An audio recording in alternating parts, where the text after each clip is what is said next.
Hi, and welcome back to MyExcelOnline.com. Today we are going to go over the correlation function in Microsoft Excel. So I'm going to use the correlation function here in order to calculate a number that is going to tell me if one set of data, in my example that will be sales, is related to another set of data, which is my ad expense. Also, we will have some additional training options for you at the end of this video, so stick around for that.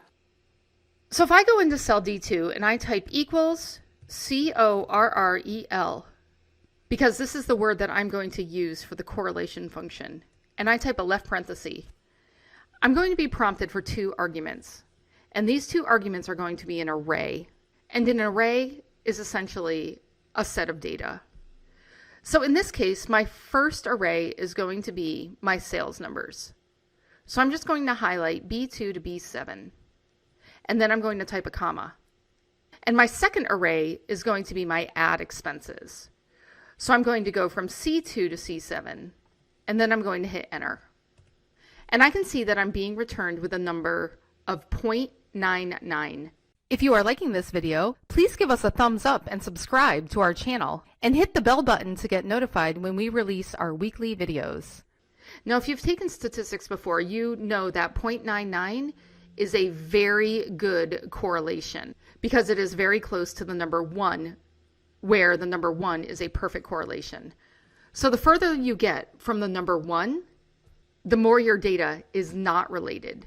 And the closer you get to the number 1, the more your data is related.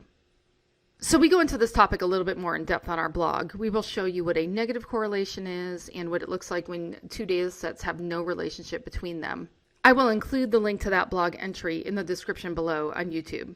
If you have any questions or comments, please leave them for us and we'll get back to you. Thanks for watching, and see you again next time. If you want to learn more about Microsoft Excel and Office, join our Academy online course and access more than 1,000 video training tutorials so that you can advance your level and get the promotions, pay raises, or new jobs. The link to join our Academy online course is in the description. If you like this video, subscribe to our YouTube channel. And if you're really serious about advancing your Microsoft Excel skills so you can stand out from the crowd and get the jobs, promotions and pay rises that you deserve, then click up here and join our Academy online course today.